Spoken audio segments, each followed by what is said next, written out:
বিবাহিত মেয়েরাই জানে যে তাদের সংসারে কি কি কাজ আছে, তাদের কি কি কাজ করতে হয়।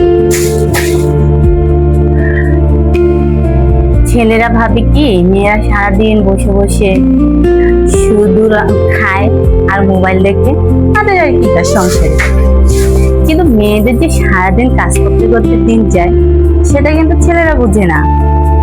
ছেলেরা তো ভাবে যে মেয়েরা সারাদিন ঘরে থাকে, তারা কি কাজ করে, আর তারা ভাবে যে সব কাজ মনে হয় তারা একাই করে, কিন্তু তারা তো এক কাজ নিয়ে পড়ে থাকে।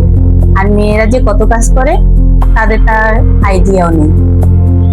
তাই তাদেরকে একদিনের জন্য সংসারের সব দায়িত্ব ছেড়ে দিতে হয়, যে আজকে সব দায়িত্ব তোমার, তুমি একটু গুছিয়ে দেখো, কাজটি করে দেখো যে মেয়েরা কি কাজ করে, তাহলে তুমি বুঝবে সারাদিন মেয়েরা কি কাজ করে।